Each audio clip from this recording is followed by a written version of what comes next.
देखिए exercise 9.1 trigonometry का 10वां question.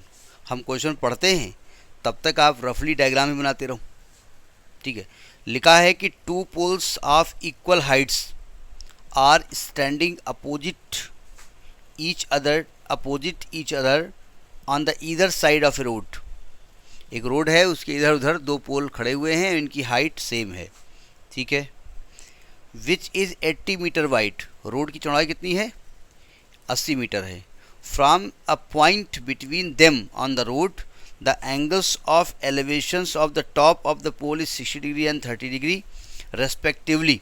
मतलब उसके बीच में, कहीं रोड के बीच में हम हैं और दोनों पोल्स के टॉप को देखते हैं तो एंगल ऑफ एलिवेशन 60 डिग्री और 30 डिग्री है रेस्पेक्टिवली। तो रेस्पेक्ट से देखते हैं उसको, बड़े सम्मान से। ऐसा नहीं पोए तुम पोल हो पोल, ऐसा नहीं, बिल्कुल पोल जी बोलेंगे।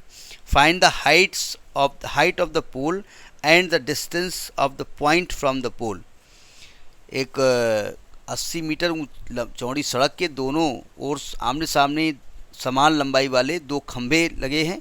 इन दोनों खंभों के बीच सड़क के एक बिंदु से खंभों के शिखर के उन्नयन कोण 60 और 30 हैं। खंभों की ऊंचाई और खंभों की दूरी, ये यूपी बोर्ड का 2023 का क्वेश्चन भी है। यूपी बोर्ड में 2023 में ये क्वेश्चन पूछा गया था, ऐसा किताब में लिखा हुआ है। अब किसी सेट में आया होगा, आप खैर उससे मतलब नहीं है, बोले पूछा गया तो हमसे क्या मतलब। देखो सिंपल सी बात है कि ये तो हो गई रोड, ए बी हो गई रोड, और इसकी लंबाई चौड़ाई कितनी हो गई, 80 मीटर। बोले 80 मीटर दिख रही है आपको, अब दिख तो नहीं रही है। और इसके दोनों तरफ समान लंबाई के दो खंभे खड़े हुए हैं, दो खंभे खड़े हुए हैं। ये सी है, ये डी है, और दोनों की हाइट हमने क्या मान ली है, एच मान ली है। इस रोड के ऊपर कहीं पर भी हम हैं, अब बिल्कुल बीच में अगर हैं तो ऐसा दिया नहीं गया है।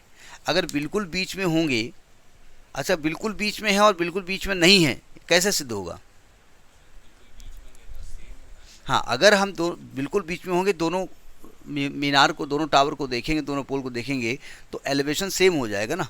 तो यानी कि हम किसी एक के नज़दीक हैं और किसी एक से दूर हैं, यानी हम इस पी पॉइंट पर हैं और हम इसको देख रहे हैं, यानी इसके नज़दीक हैं और इसको देख रहे हैं।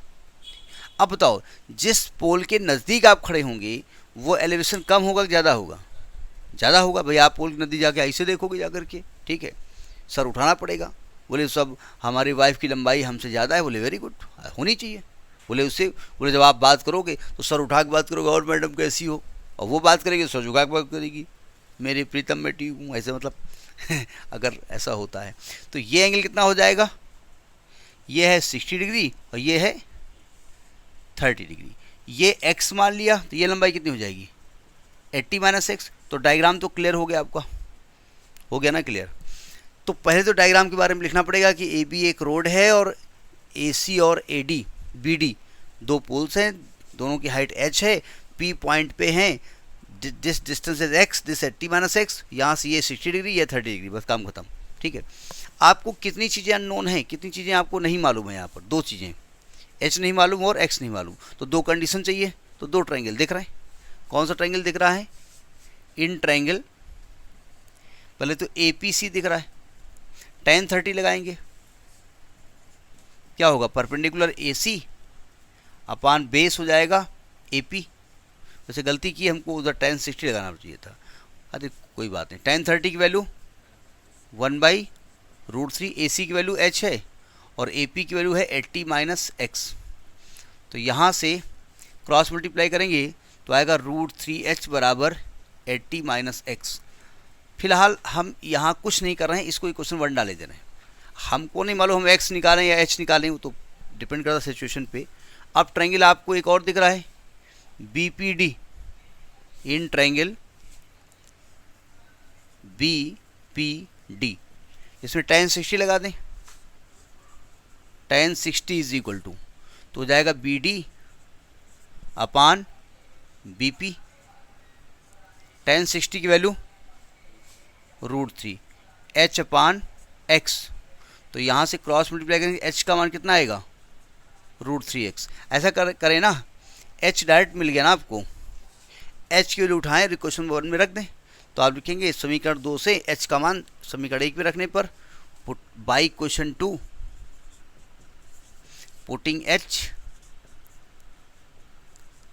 इन इक्वेशन 1 रख दीजिए, तो क्या आएगा, √3 पहले से है और h की वैल्यू क्या ही है, √3x is equal to LT minus x, तो √3x इंटू √3 3 हो जाएगा, तो आएगा 3x, x को इधर ले आओ, प्लस x बराबर 80, ये 4x हो जाएगा बराबर 80, यानी x का मान कितना आएगा, 4 दूनी 8, 20 मीटर।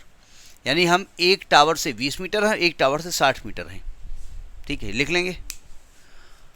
अब इस x का मान उठाओ, यहाँ रख दो, तो h की वैल्यू कितनी हो जाएगी, √3 इंटू 20, तो हाइट आ जाएगा 20√3 मीटर। देखो आंसर किस फॉर्म में आ रहा है, इसी फॉर्म में आ रहा है, आंसर सही है। ठीक है, तो आप लिखेंगे यहाँ पर 20 क्यों नहीं लिखेंगे, आप लिखेंगे nearest pole is 20 metre, point is 20 metre from nearest pole, मतलब नज़दीक वाले पोल से 20 मीटर है और दूर वाले पोल से, कारण है ना, अगर आपने इसको x माना होता तो ये आपका 60 निकलता। ठीक है, फिर मान लिया आपने इसको मान लिया 60 निकला, बोले देखो कितना चुतिया बना रहे ना, 60 आंसर आ रहा, बता रहा है 20। अरे भाई हमने इधर से x माना हुआ है तो 20 नहीं आएगा, तो दोनों अंतर होगा ना भाई। मतलब उन्नाव कानपुर के बीच की दूरी 30 किलोमीटर है, ठीक है, आप कानपुर के नज़दीक जाओगे, बोले कानपुर 5 किलोमीटर है, उन्नाव 15 किलोमीटर है, और हम उन्नाव के नज़दीक हैं, तो हम कहेंगे उन्नाव 5 किलोमीटर, कानपुर 15 किलोमीटर, बात तो सेम कह रहे हैं, अलग अलग पॉइंट से देख रहे हैं ना। तो ये क्वेश्चन नंबर आपका हो गया 10th। ठीक है।